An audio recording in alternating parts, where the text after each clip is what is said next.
Hello, everyone, and welcome to today's webinar, 10 Ways New Managers Can Advance Their Careers, brought to you by your Vanderbilt Alumni Association. I'm Sarah Whitney Anderson, Assistant Director of Alumni and Student Engagement, and I'm so glad you could all join us from wherever you are this afternoon. Today's webinar will last around 45 minutes, with time at the end for questions. Please feel free to type questions as you have them in the questions box on the side panel of your screen throughout the presentation, and we will make sure these are addressed in some way before time is up. We will record today's webinar and post on the Expert Advice webpage in VU Connect, and we will share the recording with you via email. Many of you know our presenter today from previous alumni career offerings here at Vanderbilt, and I'm excited she's back with us for this presentation. Hallie Crawford, an alumna of Vanderbilt, is a certified career coach based in Atlanta, Georgia. Her company, HallieCrawford.com, and team of coaches have helped thousands of people nationwide uncover their dream career and make it a reality. Hallie is regularly featured as a career expert in the media, including Forbes.com, The Wall Street Journal, CNN, AJC, and Fox Business News. I'm excited to now turn this webinar over to Hallie. Thanks, Sarah Whitney. That was perfect. I appreciate your time and everyone else on the call today. We greatly appreciate you being here, especially on your lunch hour. At the beginning of the new year, too, I feel like most people were gone even still last week, and so everyone's just kind of getting back into the office. So we appreciate your time being here, and I'm excited to share with you these different ways that you can advance in your career if you are a new manager.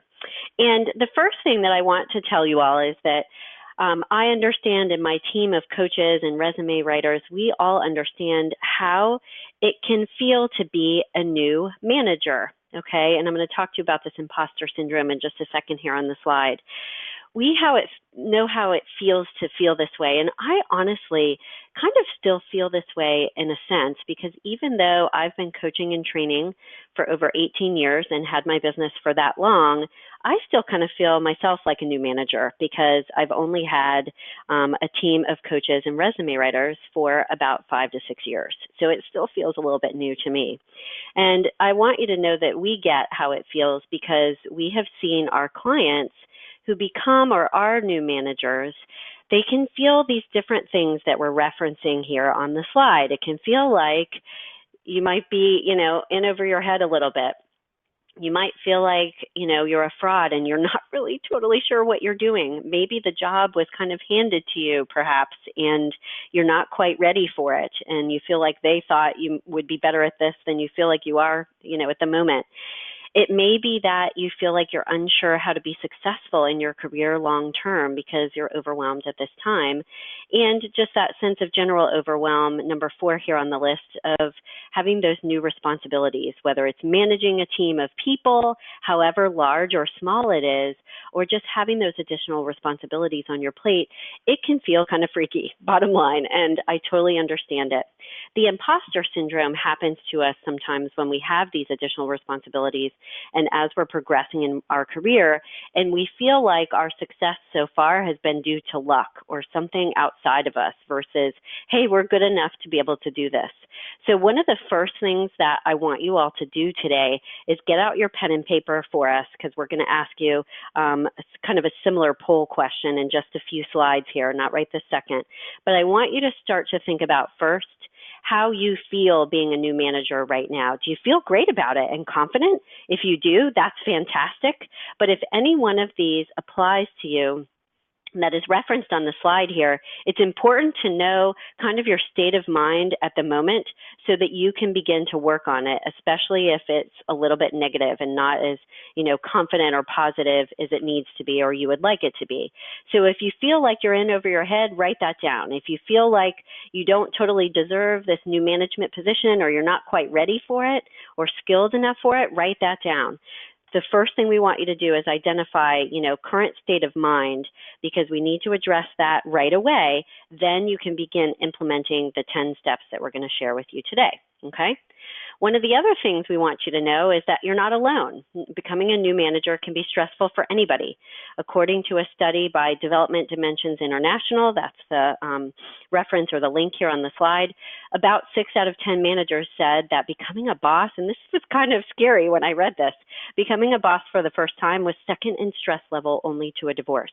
So please know that Hopefully it's not this stressful for you, but if it is, in any way, shape, or form, you're not alone. This is normal. That's why we're here today. We're going to get you through it as best as we can. And please be patient with yourself. Give it time to implement the steps that we're talking about today, and be patient with yourself. If you feel a little bit overwhelmed, it's normal. You'll get there. You just need to take things step by step. So the good news is, and this is why we're here today, is that you can take control and start developing what we will call your strategic career plan. The 10 steps that we're talking about today should go into what we call a strategic long-term career plan, okay? We have a great satisfaction rating with our clients. All of our clients are very happy, or at least 98% of them. We have a very high satisfaction rating with them, and we are able to help them with their strategic career plan. The things that we're talking about today, everyone, I want you to consider that these are things you want to put into a long-term plan for yourselves, okay? If you are interested in getting a copy of a complimentary copy of a template for a strategic career plan, I would be happy to share that with you. Feel free to email me at admin@halliecrawford.com if you want a copy of this presentation. You are getting the recording, but if you want the PowerPoint, feel free to email me. Happy to get that to you. And then the second thing that I just mentioned is if you would like a copy of our template strategic career plan, just put that in the email as well. Happy to share that with you, okay? So here's our agenda for today. We are going to go through and talk very briefly about the 7 most common obstacles that most new managers face, okay? And then we're going to give you these 10 tips to get ahead, overcome those obstacles, and that you can start adding to your strategic career plan for this next year and then beyond that as well, to improve your skill set as a new manager. And then we want you at the end of this to come up with and have very tangible, practical action steps that you can implement even just in the next couple of weeks here. And we'll review those closer to the end, right before we have our Q&A portion, okay? All right, and I apologize, everybody. I've got stuff in my throat. I'm just kind of getting over a cold after the holidays that my nephew gave me.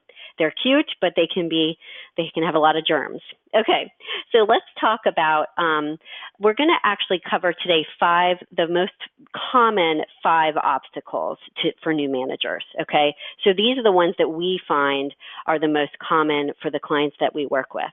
So the obstacles, if you take a look at this list here on this slide, is number 1, just assuming that becoming a boss gives you instant authority and you don't have to earn the respect of others, that kind of thing. We've got to be careful about, falling into that trap of just thinking, whoo, there's a magic wand. Now I have this authority. I can do whatever I want. Not so. The second thing and the most common obstacle, or second most common obstacle, is trying to maintain the same work relationships at work. You have a different title now. You're different, in a different league from your former coworkers. And it can be hard. It's not like it has to change like completely, but you can't have the same exact kind of relationship with your coworkers that you used to. It's just different, and you can't, work around that. You can't have it be the exact same thing, okay? The third common obstacle is trying too hard to be liked. And be kind of friends with your former coworkers or even with your new employees. And in some cases, people will make exceptions for one person, but not others. That's one of the problems that can come out of this trying too hard to be liked. You have to keep in mind that you're the boss. And yes, you want to be liked to a certain extent, but it's not your job to be their friend. That's not the deal here. The next one is thinking your way of doing things is the only right way. This is something that too many people fall into the trap of. You've got to be open to feedback and alternative perspectives. And then finally, the last most common one, and Sarah Whitney, if you can start to get this first poll up, that would be great, because we're going to survey people about which one most applies to you. And be honest, okay? But also not knowing how much work goes into being a manager.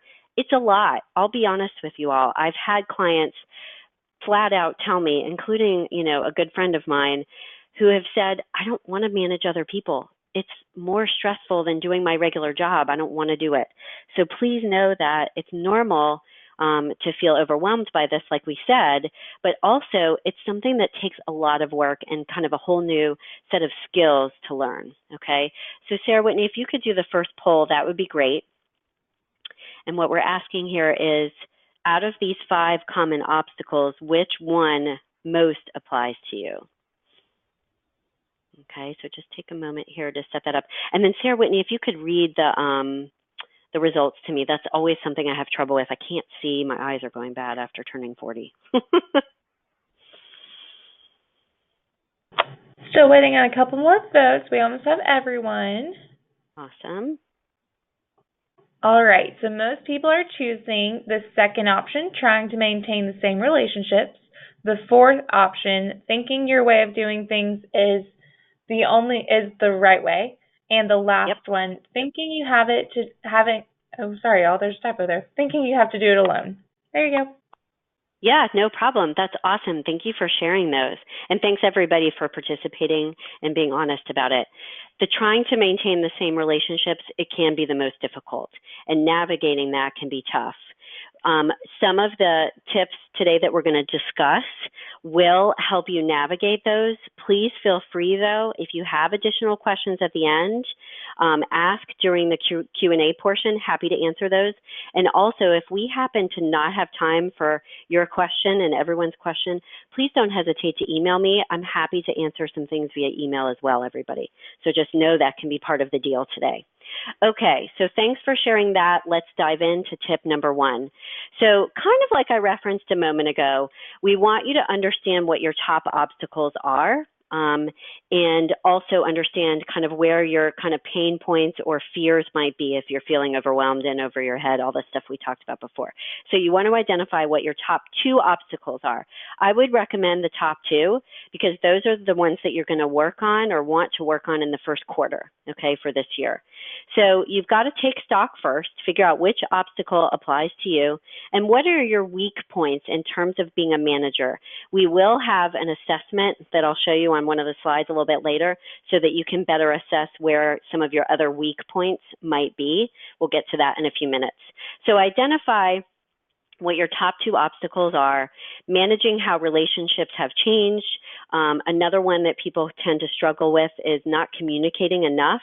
We always recommend to our clients that when you're a new manager, you want to over-communicate at the beginning because usually new managers under-communicate and that causes problems. So in the beginning here, we want you to over-communicate and provide more context to people and your direct reports. Provide a lot of context for why they're doing something or why you're asking for something to explain, what the end goal is and what the parameters are, why this is important. Because when you communicate what's going on, you get their buy-in, okay? And they're more likely to do the job, be more motivated to do it, but also do it effectively, okay? And then the other thing is, for number 3 here, is you don't want to try to do it all alone. And one of the things we're going to talk about in just a couple minutes here is finding a mentor, finding people that are within your organization, but even outside of your organization, whether it's a mentor or just friends and family members or a peer, at a different organization, you want to make sure you have people to kind of support you and to, vent to them when you're getting frustrated. Hire a coach like us to help you kind of navigate some of these tough things. One of our clients who works at Georgia Tech here in Atlanta, she identified a few people in different departments that she could talk to. She didn't want to talk to people within her department as a new manager because she wanted to make sure it would be more confidential and she could get kind of their objective perspective on things. But she found other people on campus that she would go to coffee with regularly, just informally, to kind of pick their brain a little bit and commiserate a little bit too, and get their opinion and advice about things as well. So don't try to do it all alone either, okay? And as I said a moment ago, we want you to identify the top 2 obstacles, okay, and develop a plan to address these for the first quarter this year, okay? And we're going to give you some advice on how to do that, but this would be action item number 1 under your strategic career plan. How do I deal with, managing these different relationships or trying to do it all alone, whatever your obstacles are, okay? So that's tip number 1. Tip number 2 is to work towards and understand that you have to earn the respect of your employees, okay? and even your coworkers or the new managers that are your peers, or other managers, I should say, that are your peers. So don't fall into the trap of, oh, I have this magic wand, now I'm the boss. Understand that one of the things that you need to do to advance with your team and your coworkers is to earn their respect. And these are the ways to start to do that, okay? Number one, you need to make sure that you listen to others and you truly listen to them. You don't just listen, for a minute and then dismiss everything else that they're saying. You truly listen to them, okay? You are respectful of their ideas and suggestions, okay? Be respectful of their time. Be respectful of their ideas and suggestions. This doesn't mean that you have to take their ideas and suggestions, but you can at least listen to them and thank them. Thank you for your input. I greatly appreciate it. I'll take that into consideration. You don't have to say yes every time when it's not appropriate to do so, and when their advice or suggestion may not be a good one, but you at least need to listen to them and be respectful and thank them for their time and idea, okay? One of the ways, the third bullet point here on the slide is, and I was going to say here too, so this goes with your employees, but also to help you all manage those relationships and how they've changed, is to ask questions first to empower them and invite them to talk with you or check in with you about how they may want the relationship to be now, maybe how they feel about how the relationship has changed. And you guys can at least a little bit more openly discuss how to navigate the pitfalls of having the relationship be different, okay? So ask them questions, and this goes for your employees as well. First, instead of just telling people what to do, to empower them and understand their perspective, then be authoritative about what the decision needs to be, okay? So being kind of coach-like with these different relationships, but also with your employees, can be incredibly helpful to earn their respect, gain their perspective so that you understand where they're coming from, then make the decision that you need to make, okay? We also would recommend, looking on the slide here again, is taking time every month to get to know what your employees and your team's strengths are, what their personality type is, and what their values are, so that you can understand who you've got at your table now and how to best motivate and manage them, as well as communicate with them. You've got to understand who they are. By doing that, you will be a better manager, but you will also be able to earn their respect too, because you're taking the time to understand who they are as a person as well as an employee, okay? And then finally, you do need to accept that your relationships with your former coworkers, they've changed. It will never be the same that it was before, and that's okay. You have the opportunity now to design and create a new relationship with them using open communication about how it should be different, what makes them comfortable or what makes them uncomfortable now, and how you guys can work around that. Do you need to set up a different way that you all communicate? Do you want to touch base with them, on a regular basis and just check in with them about their personal lives if you have that strong relationship with them? But you won't have time to do it as much as their boss, but you'll do that outside of work, whatever makes sense for you to adjust that relationship. So that is tip number 2. Make sure that you understand that you need to earn their respect and take these steps to work towards that, okay? Tip number 3, and this is, I referenced this a moment ago, so we won't spend a ton of time on this one, but to find a mentor, like find people that can help you navigate the waters of being a new manager, but also be a listening and sympathetic ear to what's going on. So we encourage you to identify a mentor. At this stage in your career, becoming a new manager, having a mentor can be it's so much more important than, let's say, just an entry-level position, having a mentor for that, okay? A mentor can be inside of your organization, especially if your organization has a formal mentoring program. You may want to find that out if you don't know if they do, or it can be outside of your organization. Either way is okay. As you can imagine, mentors within can give you more insight into the corporate culture and how to navigate that. An outside mentor is helpful in that they can give you a more kind of objective perspective. If you are identifying a mentor outside of your organization, though, you want to make sure you find someone ideally within your industry who can at least, speak the language, understand what typically goes on, okay?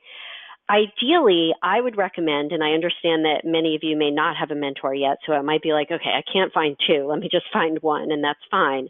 But I believe that having a mentor, whether it's like one mentor and a career coach, or two mentors, whatever it is, having two people that you can vent to and talk to at a minimum is ideal. Okay, because especially, becoming a new manager, there's a lot on your plate, and having additional extra support, you really need it. Okay, set up regular meetings with that mentor, monthly, for example, whether it's over the phone or taking them to lunch. Ask them for advice and make sure that you're open to any feedback they have. Don't invite their input and feedback and then dismiss it. Okay.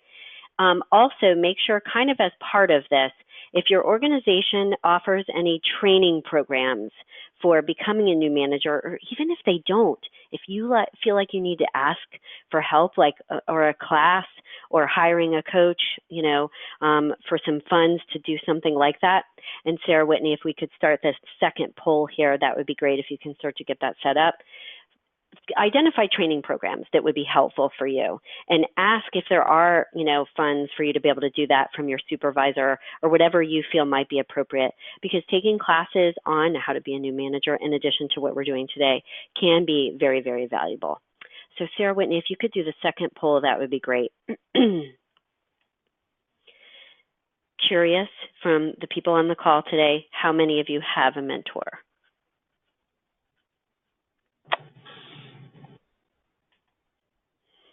And by the way, just so you all know, I have one. I have a coach. I always work with a coach. She is my mentor for my business. I'm always, in the position of, or I always have someone that can be a mentor to me, because I need it too. We all do. So we have 29% say yes and 71% said no. Okay, good. Thank you for sharing. So good that some people do. Usually those numbers are more skewed. Fewer people have a mentor. So I'm glad that we have a handful of people that do on the call. That's awesome.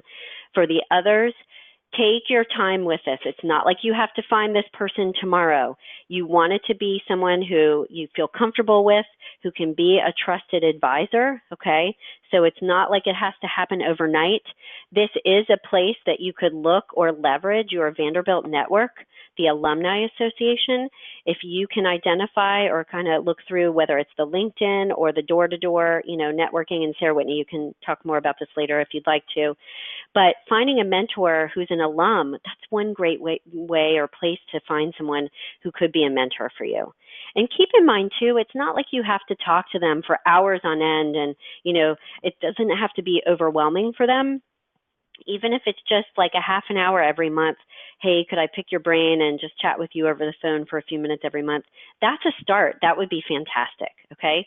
So tip number 3, critically important, is to find a mentor.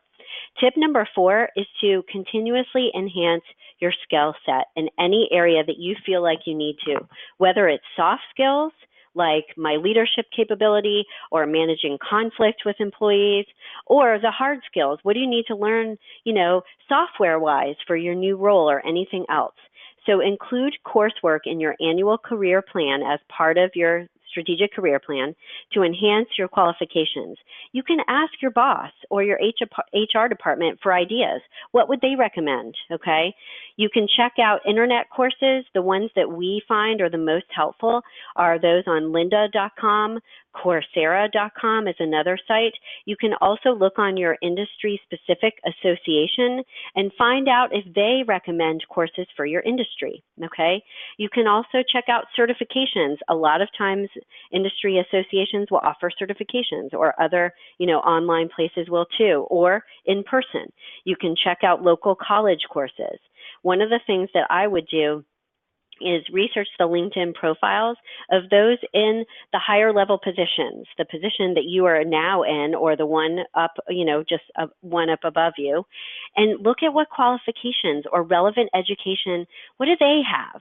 Because that can give you clues to things, to skills and experience that you need to gain in order to continue to progress in your career.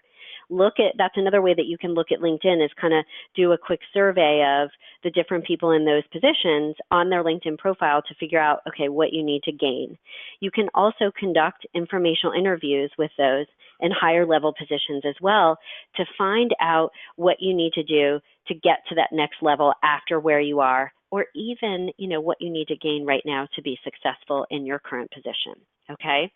And just by the way, if any of you are feeling like, I'm excited about being a new manager at my current organization, but I'm not sure if this is what I want to do long term, whether it's being a manager or at your organization in the long run, I did want to mention, and we'll talk about this a little bit later, we have a career intensive coming up that is just for Vanderbilt alumni. It comes at a discounted price for Vanderbilt alum. And if you feel like you need help determining your long-term career direction beyond what you're doing now, this is a 4-session webinar series. It starts February 6th. It's going to be at 1 p.m. Eastern Time, 12 noon Central Time. It's fantastic. We get rave reviews from the participants that join us for this program. It will help you determine your long-term career direction.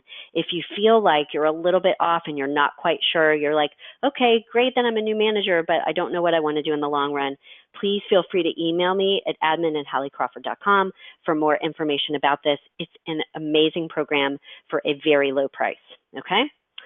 Let's look at tip number 5, and that is take initiative, okay? So here's the deal with this. In terms of being a new manager, the areas that you want to take initiative, you need to just not assume that you're going to figure it out all by yourself, okay?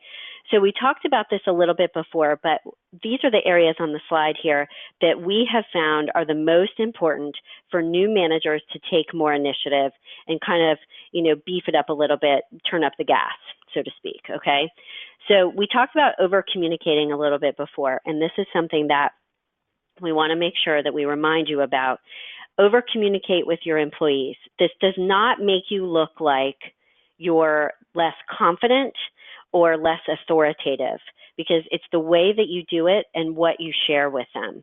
Provide the context, like we said before, about what they need to be doing, why it's important, and what are the parameters. What's the deadline that you need it by?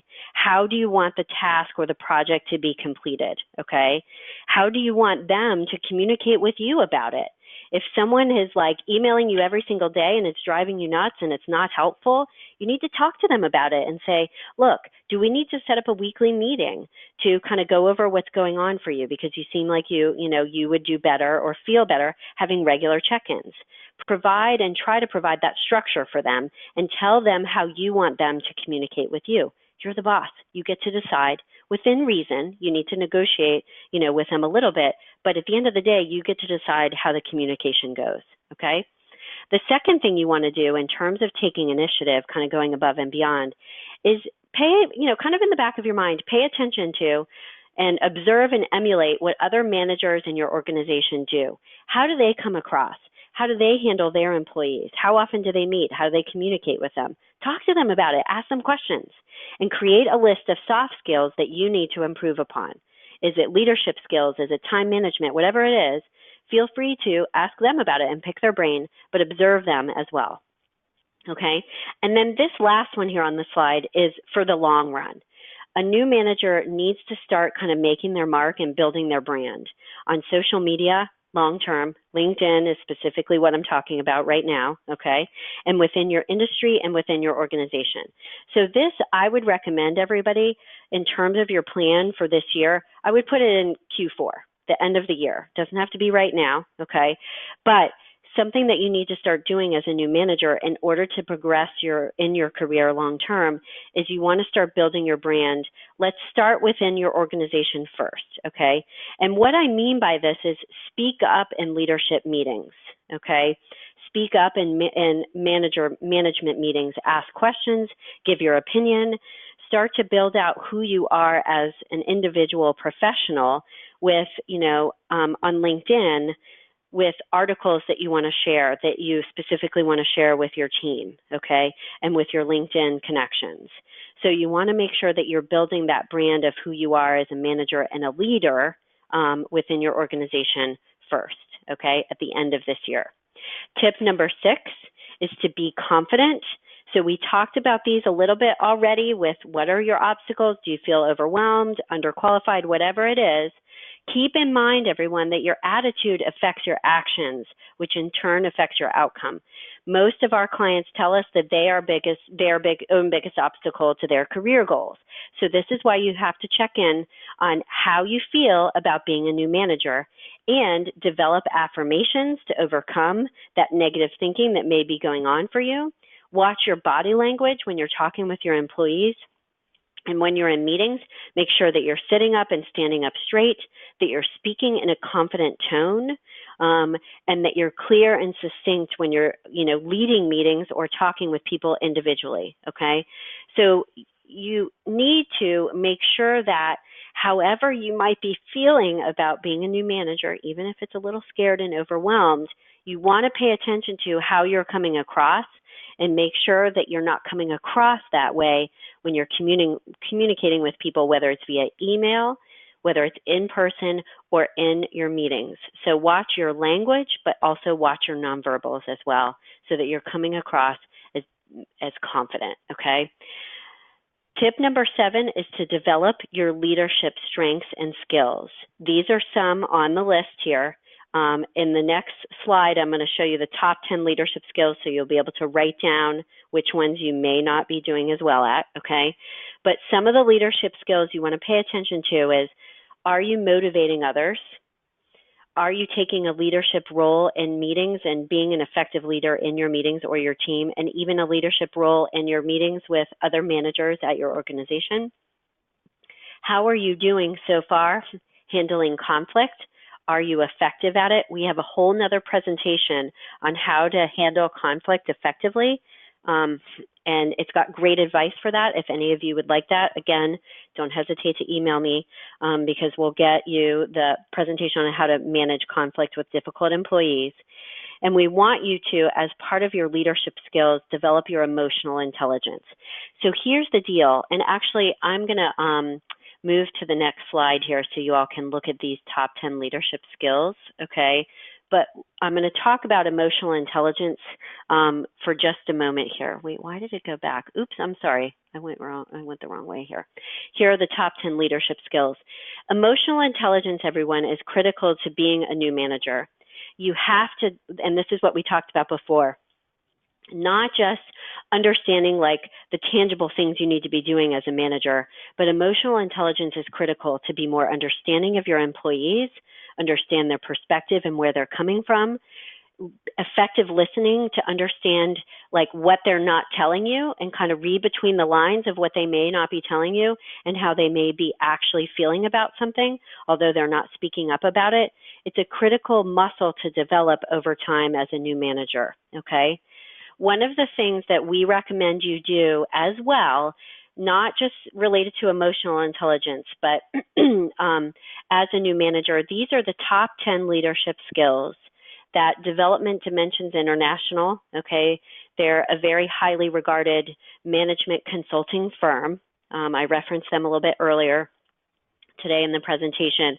These are the top 10 leadership skills that they have identified are most important for leaders, and this goes for new managers.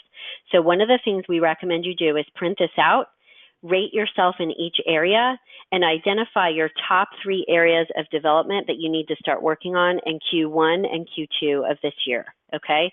We would also, by the way, encourage you to have your supervisor rate you on these areas, and even better, have your employees rank you in these areas too, so you get some objective feedback. If you're a brand new manager and like as of the last few weeks or few months or whatever, and you're not ready to get feedback from other people, that's okay and understandable. At least start with yourself, okay? So I encourage you to print this out and identify what your different areas need to be for improvement, top 3, okay?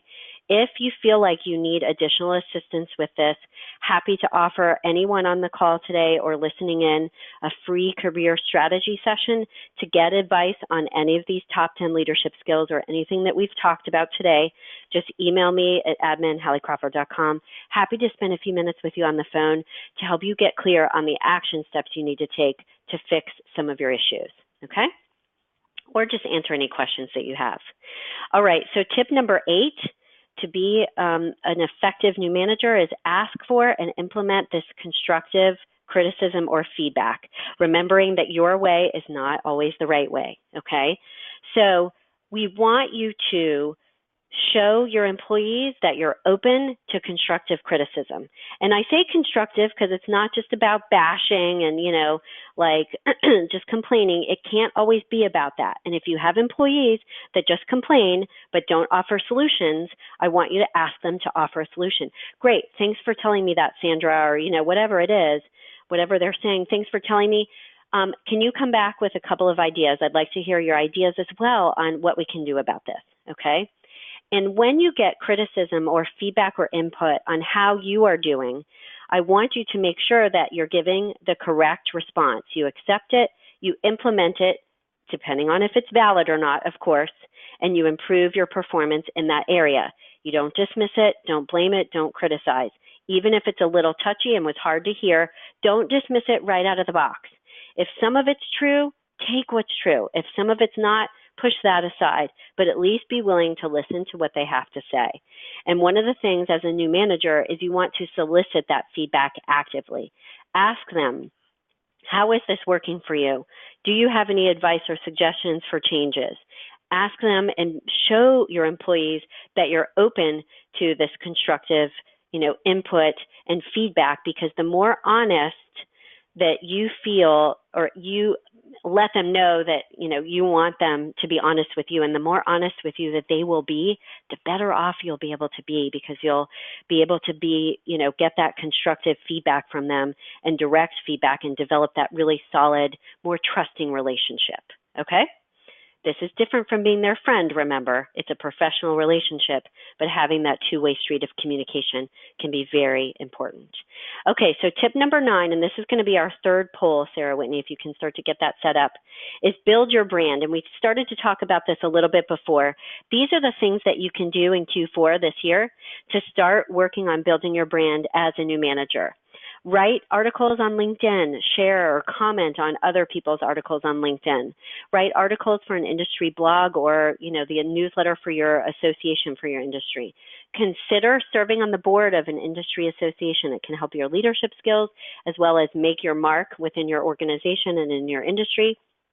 Consider presenting at a conference, and volunteer your time for projects outside of your department if that's going to help you kind of build your brand in your organization as well. As someone who's a team player and wants to learn about different elements of the organization and the business.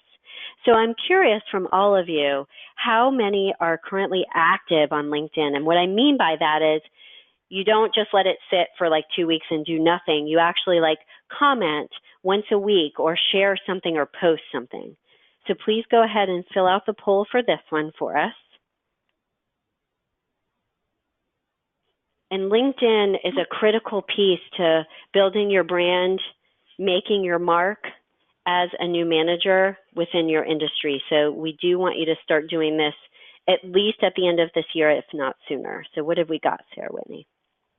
We have 43% said yes and 57% said no. Okay, so half and half, just about. That's good. So those of you who are currently active on LinkedIn, if you're ready to kind of amp up, your efforts a little bit more, if there's other things that you can do on this list here, that would be great. And those of you who are not active, it can be once a week. Even if you're not doing anything right now, once a month is fine. Start somewhere, and it's okay to start small with it, but just start doing one of these things on the list, especially with LinkedIn, like we talked about, okay? And if you need any more advice on building your brand and how to do that, as well as, remember I mentioned at the beginning, the free template for your strategic career plan, again, feel free to email us. We'd be happy to share that with you, just as a reminder there. Okay, all right, so tip number 10, is to prep and you know what, everyone, I apologize. This slide has some of the language on here is incorrect. So what we want is not prep and conduct the meeting, but prep and keep up to date an accomplishments document, okay? So this one, and I will change this if any of you ask for the PowerPoint, I'll change this before I send it out to you, is we want you to have an accomplishments document that keeps track of all of your accomplishments during the course of this year as a new manager. The ones that are leadership strengths and skills, the ones that are more relevant to being a new manager, managing conflict between employees, whatever it is, okay? And we want you to make sure that on a regular basis, you are keeping this accomplishments document up to date. And as part of that, you're keeping your resume up to date because we don't want you to forget anything that you've accomplished as a new manager when it's time to go to that next level. It's time to ask for the promotion or it's time to move on to a different organization. We want to make sure that you're ready to go, okay? So this one, basically, we want you to have like a Word document on your desktop of your computer that you can keep track of accomplishments, things you've accomplished as a new manager so far and going forward. That's the first thing. The second thing is we want you to keep any testimonials from clients or your employees that would be relevant that you kind of want to keep in your docket that you could use for later too, okay? Any emails or even verbal things that they've said to you over the course of a project, okay? And then any kudos that you get in writing on LinkedIn from anyone as well, specific to being a new manager, you want to keep track of the things that you're accomplishing specific to management as you progress so that it will help boost your confidence, by the way, okay? But also it will help you move towards the next level when it's time to do that and kind of keep track of what you still need to work on, okay? All right, so the next thing we want you to do, because we're getting close to time here, is we want you to identify 2 action steps that you will take in the next week, okay? It could be creating the accomplishments document like we said. It could be talking to your boss about additional training that you may want to get. It could be asking for feedback on, hey, how am I doing so far? Or, starting to update your resume with what you've accomplished to date so that you don't forget it. So go ahead and write those down, please. Feel free to share them in the chat box if you'd like to. And as we move towards the Q&A portion of our webinar, as we start to close out, I want to remind you all that even though some of these action steps may seem like a pain or they're going to take work or effort, or if you feel kind of overwhelmed and scared about being a new manager, remember, this is a risk that you've taken to a certain extent, and it's worth it because the greatest risk in life isn't taking one. You don't want to say at the end of your life, when you're, 80, sitting on a rocking chair, talking to your grandkids or whatever it is, that you didn't step out of your comfort zone to try something new and be a better manager, okay? Remember that the greatest risk in life is not taking one at all. Without risk, there's no reward. Okay, let's go to the Q&A portion, and please feel free to go ahead and submit those in the chat box. Sarah Whitney will read those out to me as we go. And I did want to just remind you all, if you have any questions about our career intensive coming up, I'm happy to answer those. But please, again, email me. There's a web page on the Vanderbilt website that Sarah Whitney will send out as part of the follow-up too. All right, so we do have one question. Who is the Career Intensive for and how does it work? Okay, awesome. Thanks for that. The Career Intensive is 4 group coaching sessions. So it's a 4-session webinar series. It will be similar to today, and that will be on the phone. It will be live with me directly, and there will be 4 group coaching calls. You will get individual support as well as the group coaching. It follows our trademarked Identify Your Ideal Career program that is built around our ideal career model, and it's for people who feel like they need help with their career direction. They're not sure what their long-term career goal is, or people that feel like I'm not totally fulfilled in what I'm doing and I need to know what would be better, okay? Or those people who are kind of on the fence, they're like, I like some of what I do, but I don't like some of it. How do I figure out what the next step is? okay? And it begins on February 6th. Remember, this one is just for Vanderbilt alumni, and it has a discount associated with it because of that. All right, our next question is how to build a strong network. Okay, great. How do you build a strong network? So one of the first things that I would do is I would look for kind of that low-hanging fruit, people that know others that are well-connected or within your industry that you'd like to establish a relationship with. So always start with kind of those warm leads and start with your network of friends, family, former coworkers, and coworkers kind of right now, okay? And who in their network of people is, you know, somebody that you'd like to connect with and kind of stay in touch with, or who may know someone who is a new manager or a senior level manager that you could connect with and ask to be a mentor. So start with people that you know, okay, and ask them for introductions. The second way to build a strong network I would recommend is to start to attend some industry-specific association meetings within your local area so that you can network with people within your industry and even more so people who are managers to kind of, you know, develop that network and pick their brain. Those are the first two things I would do. All right, looks like that's all of our questions. So I just want to thank you, Hallie, for sharing your wisdom and encouragement with us today. And thank you all to our attendees for participating this afternoon. I just want to encourage you to check all of our career resources and events, both electronic and in person, provided to you by the Vanderbilt Alumni Association. The Spring Commodore Career Intensive will begin in February, as Hallie mentioned. So later this week, I will send a follow-up email with the archived links of this webinar, a request for feedback, as well as details and registration for the Career Intensive.